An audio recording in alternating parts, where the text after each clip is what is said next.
memberi makan 4.000 orang. Pada waktu itu ada pula orang banyak di situ yang besar jumlahnya, dan karena mereka tidak mempunyai makanan, Yesus memanggil murid-muridnya dan berkata, "Hatiku tergerak oleh belas kasihan kepada orang banyak ini. Sudah 3 hari mereka mengikuti aku dan mereka tidak mempunyai makanan.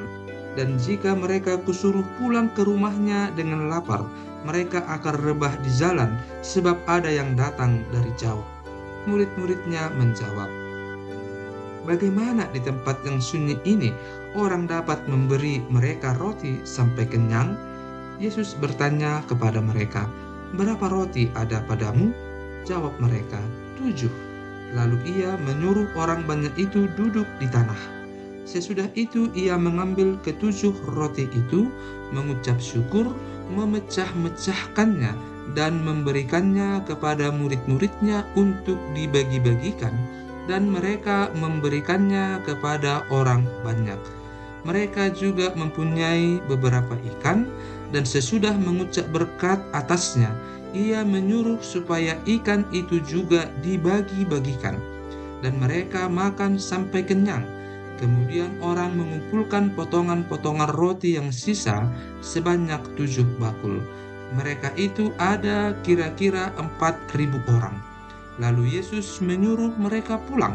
Ia segera naik ke perahu dengan murid-muridnya dan bertolak ke daerah Dalmanuta. Orang Farisi meminta tanda. Lalu muncullah orang-orang Farisi dan bersoal jawab dengan Yesus. Untuk mencobai dia, mereka meminta daripadanya suatu tanda dari sorga. Maka mengeluhlah ia dalam hatinya dan berkata, "Mengapa angkatan ini meminta tanda?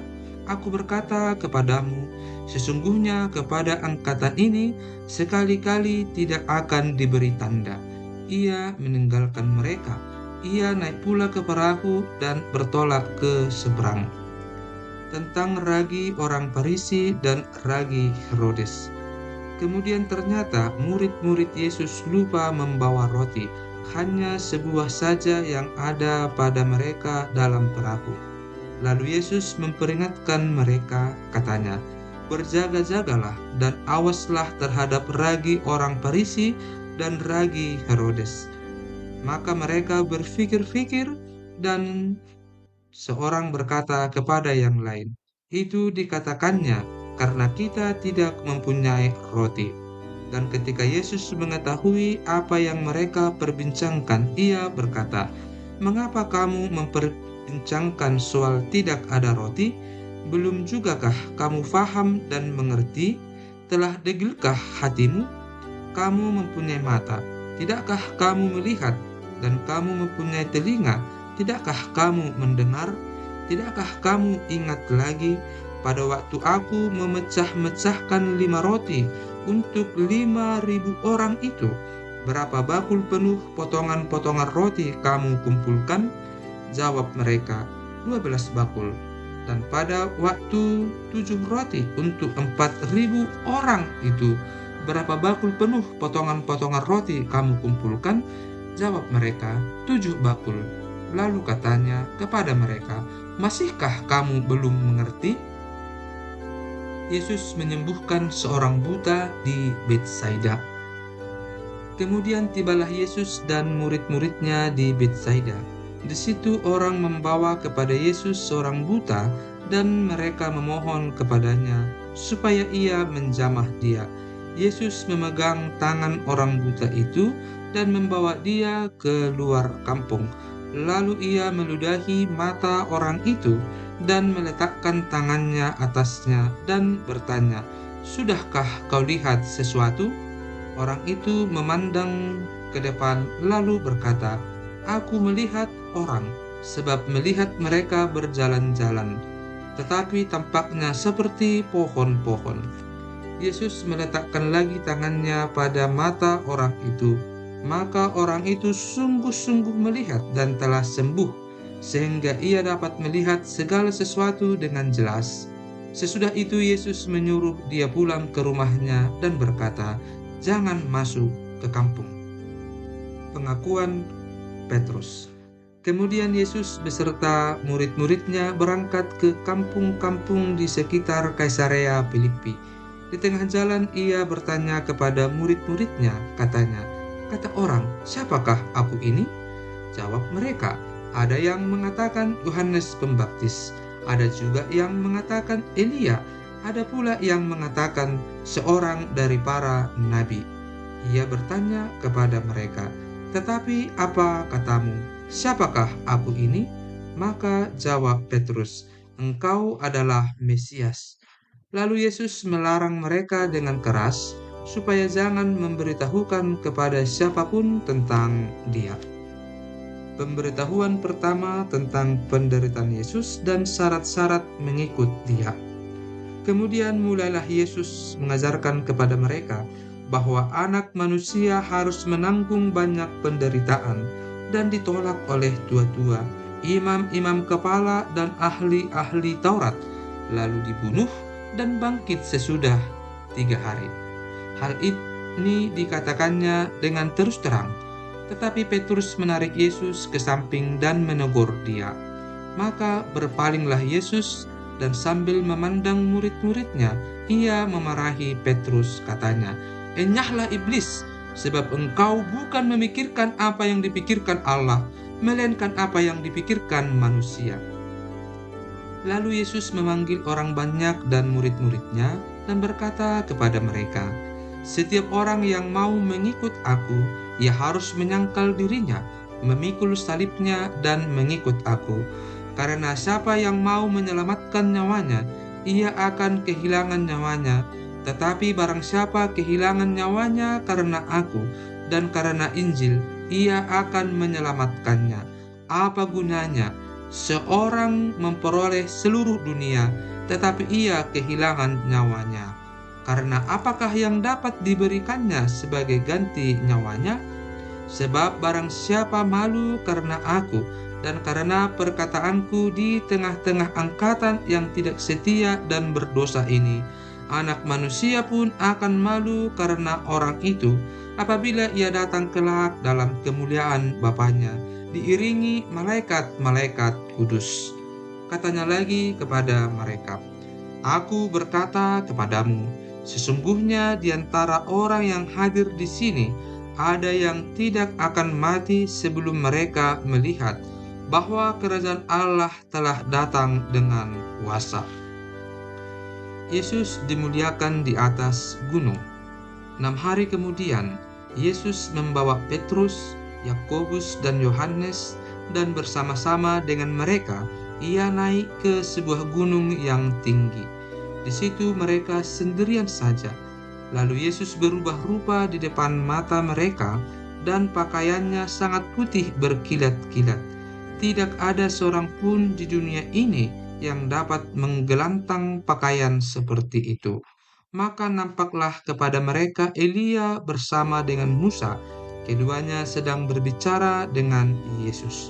Kata Petrus kepada Yesus, "Rabi, betapa bahagianya kami berada di tempat ini. Baiklah kami dirikan 3 kemah, 1 untuk engkau, 1 untuk Musa, dan 1 untuk Elia."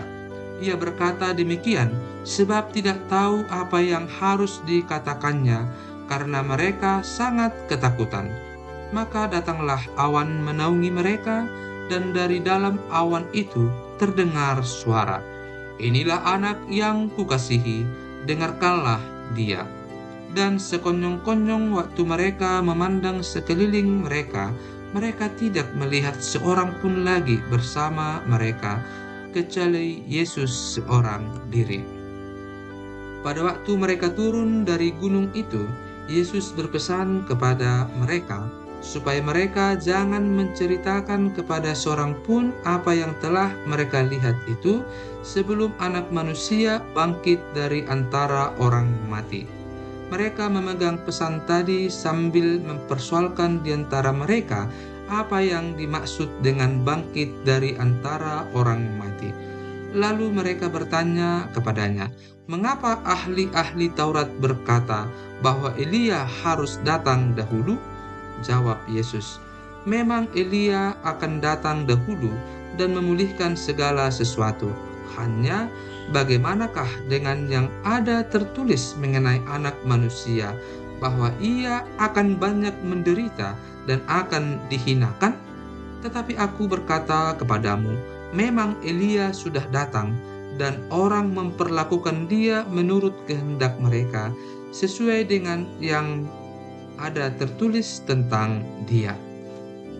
Yesus mengusir roh dari seorang anak yang bisu.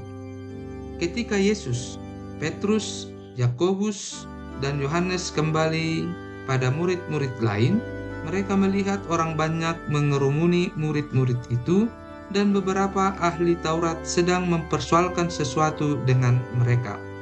Pada waktu orang banyak itu melihat Yesus, tercenganglah mereka semua dan bergegas menyambut Dia. Lalu Yesus bertanya kepada mereka, "Apa yang kamu persoalkan dengan mereka?" Kata seorang dari orang banyak itu, "Guru, anakku ini kubawa kepadamu, karena ia kerasukan roh yang membisukan dia, dan setiap kali roh itu menyerang dia, roh itu membantingkannya ke tanah, lalu mulutnya berbusa, giginya bekertakan, dan tubuhnya menjadi kejang. Aku sudah meminta kepada murid-muridmu supaya mereka mengusir roh itu, tetapi mereka tidak dapat." Maka kata Yesus kepada mereka, "Hai kamu angkatan yang tidak percaya, berapa lama lagi aku harus tinggal di antara kamu? Berapa lama lagi aku harus sabar terhadap kamu? Bawalah anak itu kemari." Lalu mereka membawanya kepadanya. Waktu roh itu melihat Yesus, anak itu segera digoncang-goncangnya, dan anak itu terpelanting ke tanah dan terguling-guling, sedang mulutnya berbusa. Lalu Yesus bertanya kepada ayah anak itu, "Sudah berapa lama ia mengalami ini?" Jawabnya, "Sejak masa kecilnya, dan seringkali roh itu menyeretnya ke dalam api ataupun ke dalam air untuk membinasakannya. Sebab itu, jika engkau dapat berbuat sesuatu, tolonglah kami dan kasihanilah kami." Jawab Yesus, "Katamu, jika engkau dapat, tidak ada yang mustahil bagi orang yang percaya." Segera ayah anak itu berteriak, "Aku percaya, tolonglah aku yang tidak percaya ini." Ketika Yesus melihat orang banyak makin datang berkerumun, ia menegur roh jahat itu dengan keras, katanya, "Hai kau, roh yang menyebabkan orang menjadi bisu dan tuli, aku memerintahkan engkau, keluarlah daripada anak ini, dan jangan memasukinya lagi." Lalu keluarlah roh itu sambil berteriak, dan menggoncang-goncang anak itu dengan hebatnya.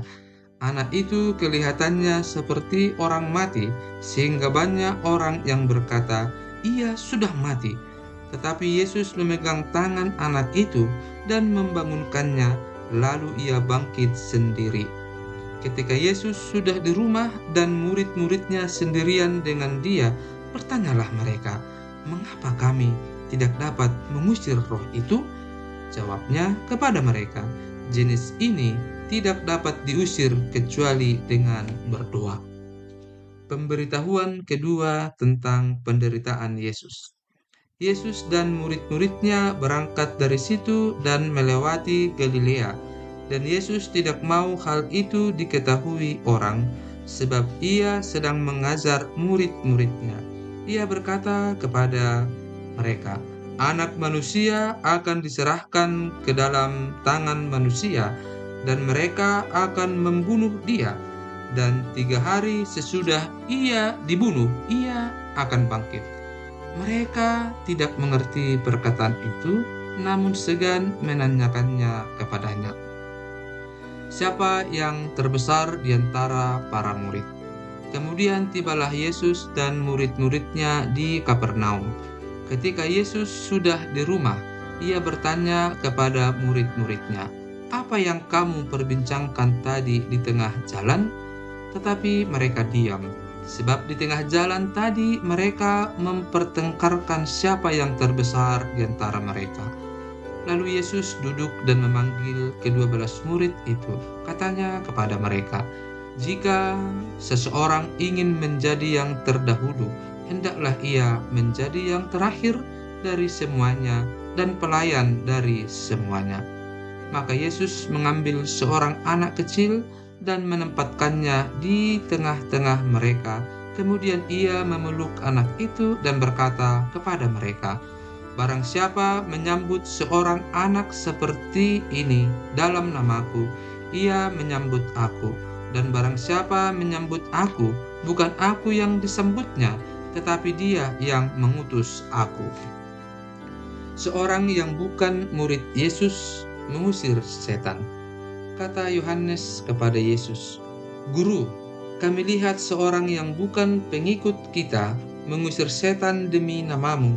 Lalu kami cegah orang itu karena ia bukan pengikut kita." Tetapi kata Yesus, "Jangan kamu cegah dia, sebab tidak seorang pun yang telah mengadakan mujizat demi namaku dapat seketika itu juga mengumpat aku. Barang siapa tidak melawan kita, ia ada di pihak kita. Aku berkata kepadamu, sesungguhnya barang siapa memberi kamu minum secangkir air oleh karena kamu adalah pengikut Kristus, ia tidak akan kehilangan upahnya."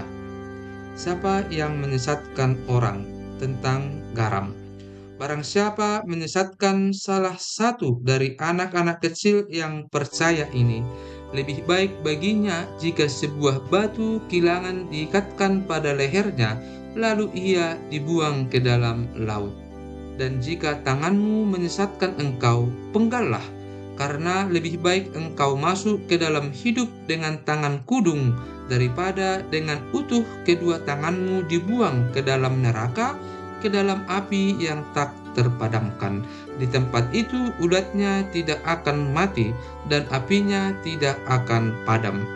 Dan jika kakimu menyesatkan engkau, penggallah, karena lebih baik engkau masuk ke dalam hidup dengan timpang daripada dengan utuh kedua kakimu dicampakkan ke dalam neraka. Di tempat itu ulatnya tidak akan mati dan apinya tidak akan padam. Dan jika matamu menyesatkan engkau, cungkillah, karena lebih baik engkau masuk ke dalam kerajaan Allah dengan bermata satu daripada dengan bermata dua dicampakkan ke dalam neraka, di mana ulat-ulat bangkai tidak mati dan api tidak padam.